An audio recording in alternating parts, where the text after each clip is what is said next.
Good afternoon, everyone. We're on the rock, and that rock is Jesus.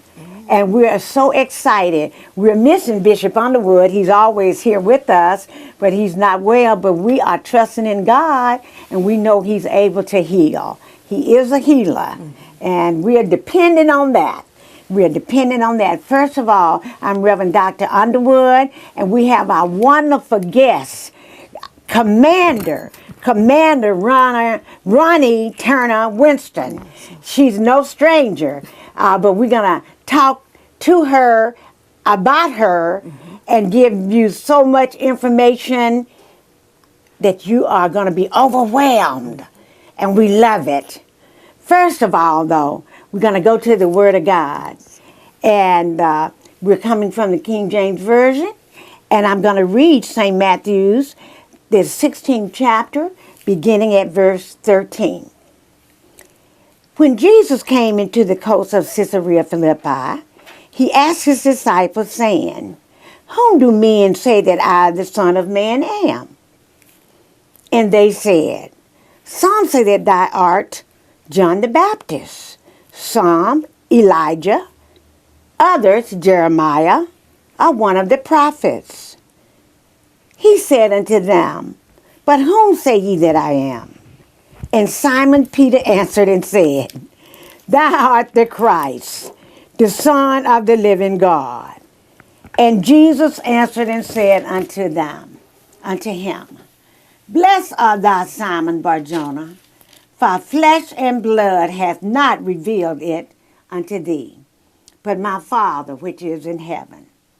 And I say also unto thee, that thou art Peter, and upon this rock I will build my church, and the gates of hell shall not prevail against it." Thus read the Word of God. God's Word is blessed. We just need to adhere to it. Yeah. And at this time, if Bishop were here, he would sing. Oh, okay. Now, if you can sing, you can go on. I can sing. I was not prepared, though. No. Oh, you can? Oh, my goodness. I wish I would have known that. I can't sing, but sometime I try. But right now, I'm not going to worry you or make you make fun of me by singing. We got a lot more things to do. So we're going to go ahead and start talking. All right. First of all, as I first stated, this is Commander Ronnie Turner-Winston. And this is a time where we're going to talk about veterans because tomorrow, what they used to call it Armistice Day? In the beginning. In the beginning, yes. In the beginning, and World War I. But then they changed it. Right. And you can talk about it if you want to. I would like to. What people, I hope you include in there where what happened with France and Germany and about that, that railroad and cart, all of that. I read a little bit about it, but I want you to talk about it. Come on. Well, I'm not a historian by no means in that regard, but I did have a little excerpt that I wanted to share about the armistice, the end of World War I in 1918. At the front, there was no celebration. All over the world, on November the 11th, 1918, people were celebrating, dancing in the streets, drinking champagne, hailing the armistice that meant the end of the war. But at the front, there was no celebration. Many soldiers believed the armistice was only a temporary measure and that the war would soon go on. As night came, the quietness, unearthly in its penetration, began to eat into their souls. The men sat around log fires, the first they had ever had at the front. They were trying to reassure themselves that there were no enemy batteries spying on them from the next hill and no German bombing planes approaching to blast them out of existence. They talked in low tones. They were nervous. After the long months of intense strain, of keying themselves up to the daily mortar danger, of thinking always in terms of war and the enemy, the abrupt release from it all was physical and psychological agony. Some suffered a total nervous collapse. Some of steadier temperament began to hope they would someday return to home and embrace of loved ones. Some could think only of the crude little crosses that marked the graves of their comrades. Some fell into an exhausted sleep. All were bewildered by the sudden meaninglessness of their existence as soldiers, and through their teeming memories paraded that swiftly moving cavalcade of Cantigny, Soissons, St. Mihiel, the Meuse, Argonne, and Sedan. What was to come next, they did not know and hardly cared. Their minds were numbed by the shock of peace. The past consumed their whole consciousness. The present did not exist, and the future was inconceivable. This is an excerpt of Colonel Gobenlock's account as it appears in Soldiers of Darkness, printed in 1936. And so this explains the armistice at the beginning of the war and how soldiers at that time felt about it. And this is actually a common feeling amongst any soldier, even present day, as they're ending their deployments and coming back stateside and not knowing what is going to meet them on the other side. Will loved ones still be there supporting them? Will they still have jobs? Will they still have a place to live? So this is not changed in 100 years. It is exactly the same as it is today. And that's a lot of what I want to talk about as far as current day, Veterans Day, is that it is great and we appreciate the celebration of us on November the 11th. Service. Yes, thank you for your support. But just like any other cause, instead of it just being Veterans Day, I like to consider it Veterans Awareness Day, if you will, and to discuss a lot of the issues that plague our nation's veterans. As Dr. Underwood said, I am county commander for the American Legion of Champaign County, Illinois, and along with American Legion and the Veterans of Foreign Wars, VFW, AMVETS, DAV, all of the other veterans organizations, the mission is to be ever present in the eyes of the community and putting the needs of the veterans out there for everyone else to be aware of and support. And so we need support more than just on November the 11th. We need support year-round, and support takes money. And so that is the goal of a lot of the veterans organizations, that the membership supports the aim of the organizations. However, membership in all of the organizations across the board is dwindling, as we are down to the very last of our World War I veterans, and dwindling down on our World War II veterans. And so we have, the career and Vietnam veterans, and then current day, like myself, Desert Storm and forward. But the problem that we're facing is that because of the lack of support of veterans, if you will, the younger generations of veterans are not seeing the purpose of joining these organizations, and so membership suffers. And so when membership suffers, we have to rely on community resources for veterans' needs. And so lobbying state and national governments requires finances to do so. You have to have a financially backed voice in order to be heard all the way to the halls of justice in Washington, D.C. And so, and even if that is not direct financial support, that does require individuals who are able to give that time to advocate and lobby for changes and upgrades in veterans' assistance and care. Care is very important. It is From what I've been hearing, they're not getting the care. We are not getting the care. I mean, you all are not getting the care. When it's like PTSD, a lot of the people, soldiers are not getting care that they should get, And I don't know what can be done.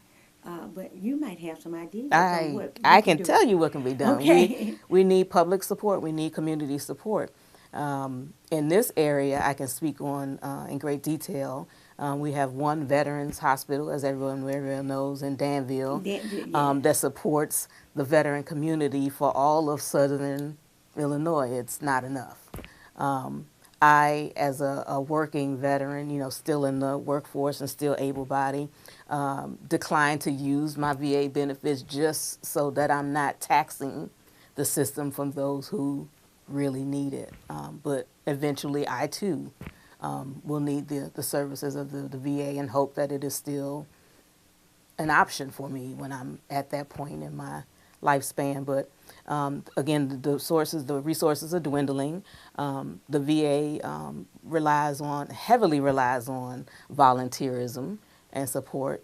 And again, that is dwindling as the older people who have consistently been volunteers and support to the VA system are aging and passing on. And so we've got to reach the younger people to make them aware that they are needed. Even if you're not a veteran, we need the civilian support. Civilians are more than welcome to volunteer at any of the veteran organizations or facilities. In fact, I think it's almost 100% necessary at this point to get the community involvement in that. And I'll put it in the terms of, okay, if somebody says, well, I'm not a veteran, I don't have any veterans in my family, what does that have to do with me, right? Because, there's people that think that way. Maybe people don't understand. How could I volunteer in Danville? I mean, is there some bus or something I could take to Danville to volunteer? That is a good question. There actually used to be a shuttle van to take veterans over to the Danville VA, but from my understanding, and I could be not current in my information, that shuttle is currently not operating because of the lack of volunteer drivers for said shuttle. So, but that is a good point, shuttling volunteers as well. I'm sure if somebody wanted to jump on that shuttle to volunteer, they would not be told no, but again, we've got to get that shuttle back up and running. Now, one thing I love, I don't know if we're ready for this yet, but one thing I really love, I'm a life member of the NAACP, and you can explain more what, some people might not know what the NAACP is, but now we have a Veterans Affairs person, which is you. Right. And maybe, we can do something through the NAACP to try to get some of this going. Yes. Because now I know, you spoke at the Freedom banquet, and you were well received. Yes, well I received. hope so. So maybe that's something that you might be able to do. With the NAACP. Would you speak a little bit to that, Sure. please? And so, for those who are not aware, NAACP, National Association for the Advancement of Colored Peoples, and so President Minnie Pearson over the Champaign branch reached out to me last year, wanted to have somebody in the Office of Veteran Affairs rep. And so I said sure, because I'm all for another area of outreach to reach our veterans in the community, to spread awareness of veterans' needs. And so in that role with the NAACP, I am going to be trying to get some grant funds and just getting community involvement so that we will be able to have another avenue, another organization that will be advocating for veterans' needs, setting up facilities and foundations that veterans can turn to for assistance. I recently found out the Time Center closed. I was not aware of that, and it's been closed for a couple of months. I think I found out like a month ago. And so that was kind of the only resource for not just homeless veterans, but homeless men, period. And that's one of the things that we're trying to work on in this area is a veterans living facility. And so with the Time Center option totally gone now, we have nothing in this area. In fact, if you look up on the internet, veterans living facilities, the nearest one is in Cook County, which of course does not satisfy the need here in Champaign County. So we have really got to get on board, with getting a facility in this area to support the needs of the veteran. We often see a lot of veterans on the street panhandling and asking for assistance, and I know a lot of people are leery of handing money to someone not really knowing the circumstances of what it will actually be used for. I'm guilty of that myself. But if we have facilities available or places that we can direct the veterans, because I am, my family knows I will pull over and say, I'm not going to give you any money. Yes. However, what is your exact need? I can Yes. maybe direct you to some agencies that can assist you, because that's another problem in the veterans community is the few resources we have in this area are very, very hush hush. Yes. It's quiet. You really have to be an outgoing individual that's going to search and seek out that information in order to find it, which we know when people are going through things like that, that's not going to really be their nature to go out and hunt down information. And so just getting out there and getting that information to the public.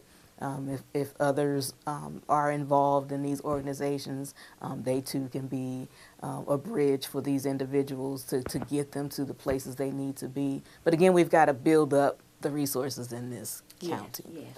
We have a few resources. There's a Veterans Assistance Fund through the Salvation Army, which I had mistakenly thought had been closed down, but I, by fluke, ran into the young lady that organizes that at the Salvation Army, and she said, "Oh no, I'm still over there. We still have funds, but of course the funds are limited, and so it's first come first served basis when they show up at the beginning of the month, and usually no later than the 5th, the funds are depleted for that month, and so you have almost a whole month to go before there's resources available. Same thing, we have and that lady's name is Christine, I'll have to double check for sure. And then there's a Champaign County Veterans Assistance Commission, and that is headed by Brad Gould, and his office is over in the Brookins building. And so he has some limited funds as well for Veterans Assistance, but same case, it's opened at the 1st of the month, and first come, first serve, and usually by the 5th of the month, he is depleted. For the month. We're going to have to get something. I know we have the United Way. I know we have the Cunningham Township. We have Champaign Township. And I know this Phoenix, but that's for homeless, but I don't know how that works either. But I know I have 5 sons, 5 of my 7 sons. We have a blended family. They're veterans, and 3 of them retired veterans. So this only my son, but I have nephews and nieces who in the military. So we care, So a lot of us care. So we're gonna have to help you, and the people like you to do something for our veterans, because we hear so much, that. The needs of our people coming back. Thank you for your service, but what can we do when you come back? To help. So we're gonna have to get something help you in awareness. Yes, that's what awareness. Awareness. I always, the hashtag support the troops from many years ago has kind of died off, but I still try to push it out there because we do need the support, and it's just not. The initial homecoming, it has to extend beyond that. I was at some funeral services the other day, and the pastor pleaded with those in the congregation to not just reach out to the widow on this day, but subsequent days following. Right. So same thing with the troops. Like the homecoming parade is great, but what help can I get after that, right?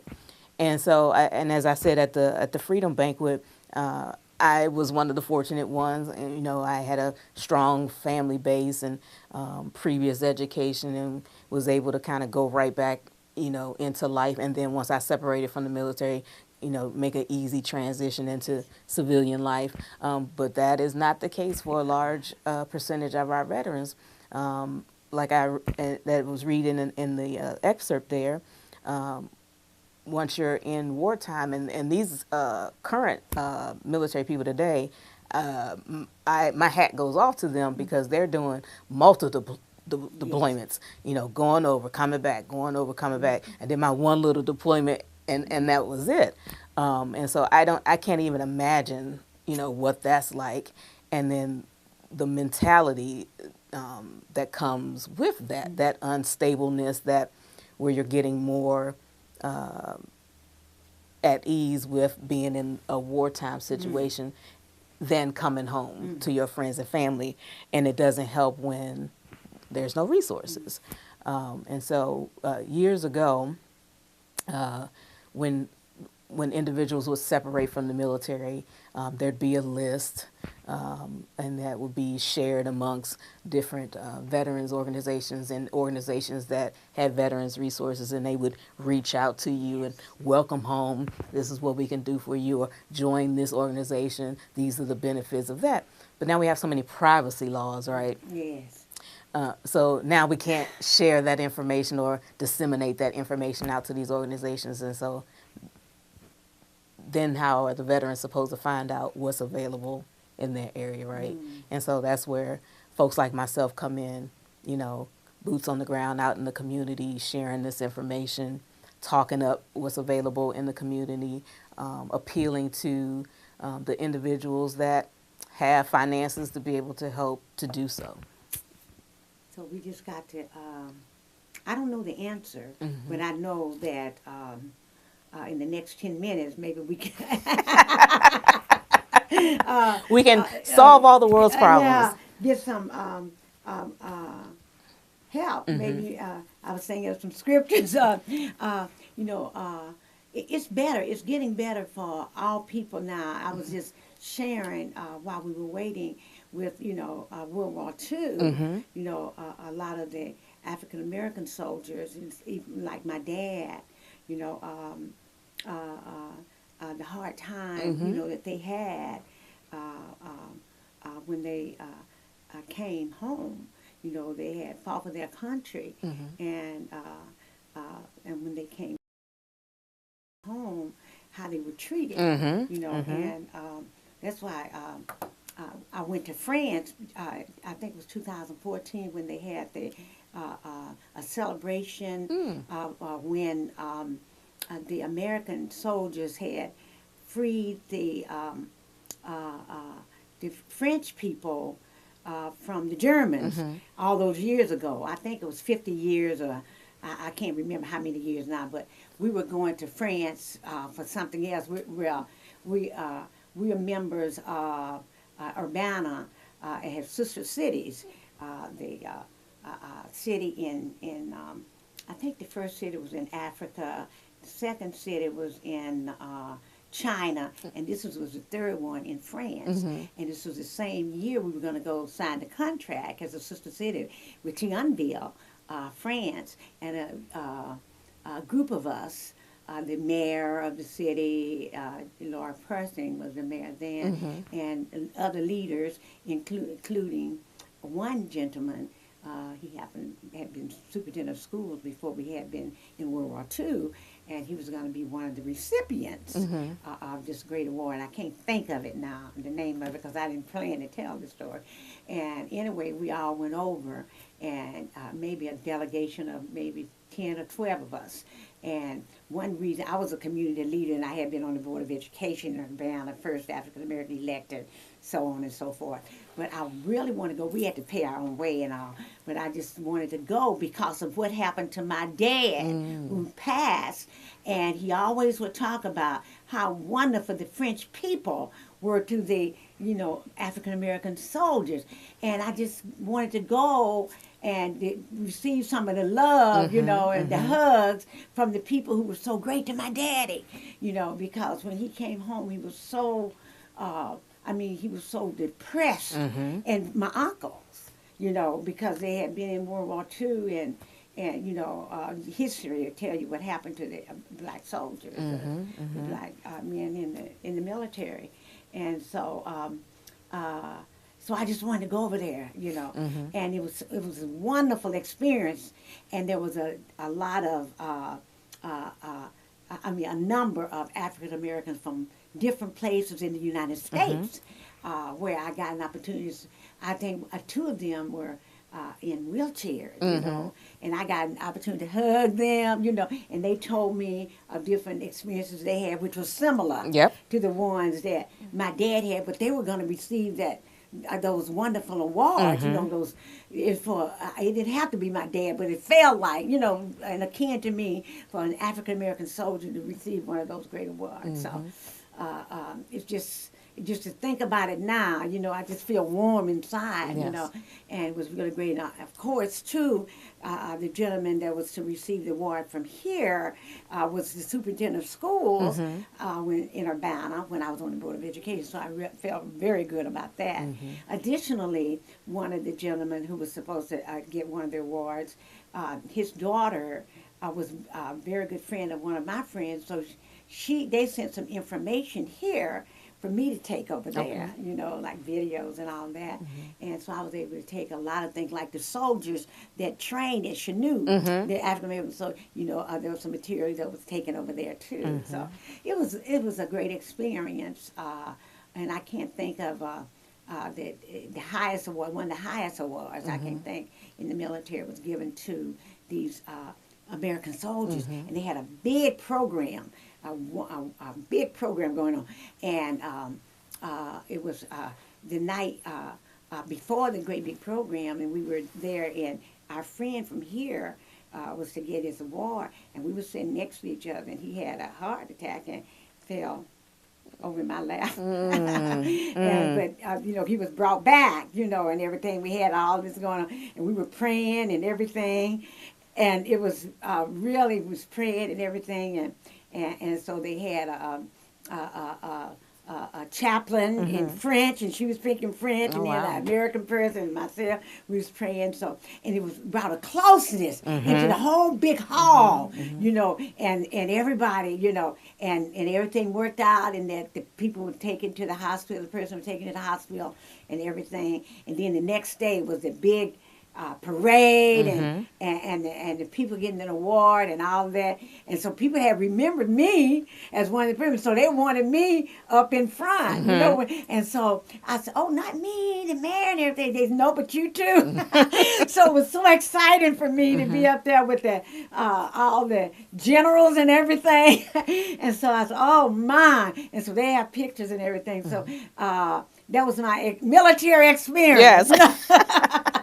So, and I said, my dad was in heaven looking down on me, you know, and it made up for everything that he went through, you know, while he was in the military. So, anyway, that's my military story. Yes. So that's why I want to really do what we can now, you know, and because at first, you know, I didn't know if I wanted my sons to even go to the military after what my dad, and a lot of people felt like that who were people of color, African American, but my, you know, sons ended up 5 of the 7, and the one who had cerebral palsy, he fought all the way up to his senator, his congressperson. But they said, no, with cerebral palsy, you can't cannot go. Yeah. He could not go. And he wanted to go. So, I mean, he fought to try to go. So there have been 6 of the 7. But they would not allow him to go. But he's always worked just to see what, and I know he would be willing to work now to make sure that the military people get what's coming to them. And we do what we can to help you and people like you, too. Need all the help I can get. Yes. So anyway, so if people wanted to do what they can to help, how would they contact you? How do they? So there's numerous ways that you can reach out to me. You can reach out to me through the American Legion. We have a Facebook page, American Legion Post 559. The phone number there is 217-398-4227. You can also contact me through the NAACP. There's also a Facebook page for the Champaign County branch, NAACP on Facebook, and that will lead you to their website information, etc. You can reach me through there. That's good. That's a start. I'm in the phone book. And people say, what phone book? And just while I have the audience, I will be the guest speaker on Monday at Urbana High School's Veterans Day Assembly at 9 a.m.